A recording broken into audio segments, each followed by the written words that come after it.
G'day, it's Mark and welcome back to the channel. And in this episode, there's a Mopar ripoff happening. As you probably know, I do collect a lot of cars, but also collect the brochures and the posters and a whole lot of other stuff as well. But I recently bought something which I was pretty disappointed in when it arrived.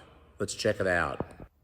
Well, who would have thought when I saw this advertised on eBay a while back, I thought, wow, that's a pretty rare, large, original dealer poster for the 1970 Dodge Challenger.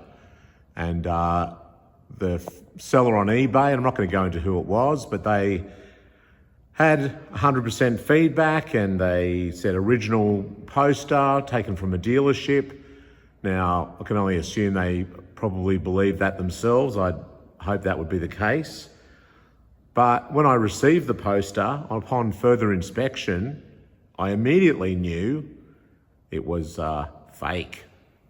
Having made a lot of brochures and posters when I was working in my automotive career, back in the 1970s, you didn't have computer-generated images. A lot of it was, it was printed the old-fashioned way. And as soon as I received this, I could see here, I mean, from a distance it looks good, and in a photo it looks good. But if you get close, I don't know whether you can see it because of the reflection, but you can see that they're not clean lines. They're actually, it's been printed on a computer and scanned very badly, I might add. So you can see there's all these dot matrix kind of, patterns that have made up the design. I mean, there you go. If I zoom in on that, look how obvious that is in terms of a rip-off. And then, I've got a lot of original automotive posters and things. The quality of this is very blurry and it's just nowhere near up to scratch. And I was really disappointed because I thought, wow, how terrific would it be to have an original dealer poster for a Dodge Challenger. You've got the RT here, you've got the 446 barrel convertible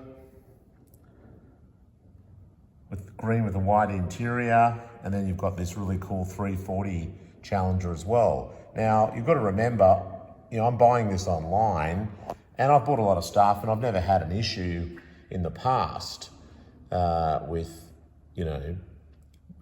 fakes.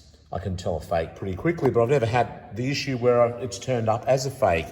If you look down here, it's made to look old. It's got some holes here. It's got a rip here, a bit creased here, just to kind of give it that look. Pinholes as if it's been hung up in a dealership for years, but it's 100% fake. And it's very obvious once you not even have a closer look at it, but just have a cursory look at it, and you can see that this is definitely a very poor copy, and really the seller should have known better. Now, the downside of this is I already had ordered this and then I had it shipped to an address in America, and then I got it eventually when I had a container come in.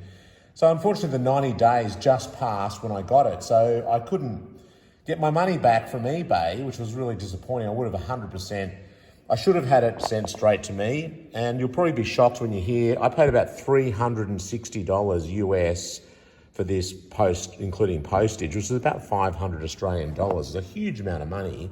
And I would not normally spend that sort of money on a poster like this, but I thought it's very rare. The subject matter is really cool, but I didn't do my due diligence. And I might just add now, I contacted the seller, and even though I was out of the 90 days, the seller has agreed to give me a refund, not for the full amount, they're taking off the shipping and some taxes, but off my $500+ I'll probably get about $400 back.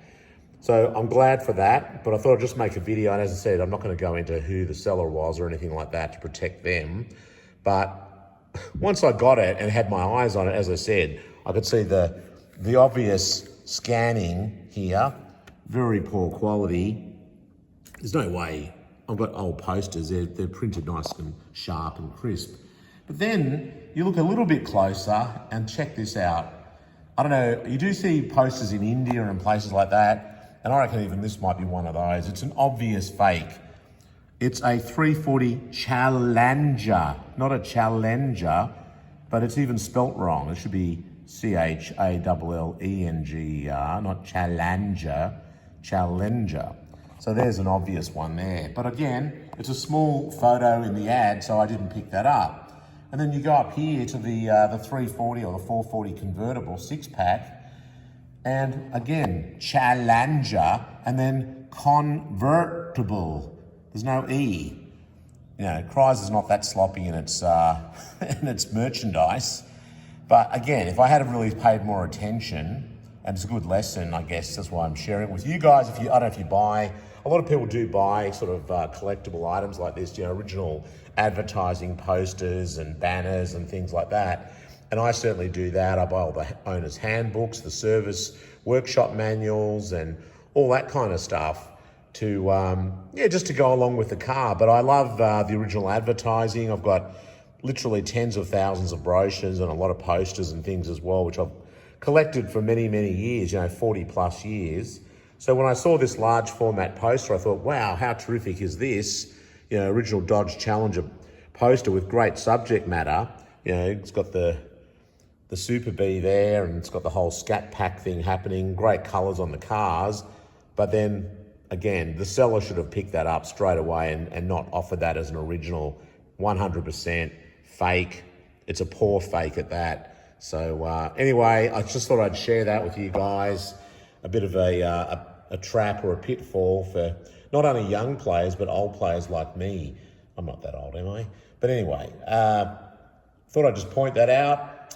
Be careful, try and do your homework. Obviously the seller had 100% feedback, so I had a trust level there based on plenty of feedback. Again, I think they made an honest mistake, but I don't think they really looked at what they were selling. And I'll bear some of the responsibility, because at the end of the day, I didn't really look closely at even the spelling. If I had to pick that up, even without having the poster in my hands, or, you know, convertible and Challenger, there's no way I would have bought this. So, but I think I was excited with the prospect of getting an original Challenger dealer poster. I've got the brochures and things, but not the poster. And so, you know, I probably was too quick on the buy it now button or the bidding button to do my due diligence. So be careful out there, and make sure that if you are buying, you know, old brochures and posters, make sure that they are original, that the seller's got 100% feedback, and you really do pay close attention. Make sure there's any of this sort of scan. No one used that back in the 70s at all. It's, you know, silk screen printed, or, you know, various other printing methods, but not this computer generated stuff, you know.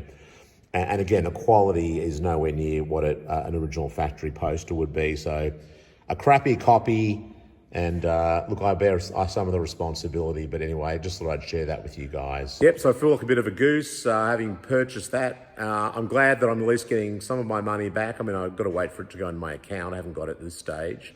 So about $530 down, which is really bad. I'm hoping to get about $400 back.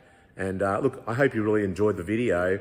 And it gets lots of views, because that'll help offset the cost of what I've lost on the poster. But anyway, if you like that, thanks very much, and give it a thumbs up. Hit that subscribe button, and check out all the other videos on the channel. There are other brochures. I'll put this in the playlist with my old brochures and posters and memorabilia. There's some other stuff in there I've bought over the years as well. So anyway, thanks very much for watching. We'll see you next time. Bye.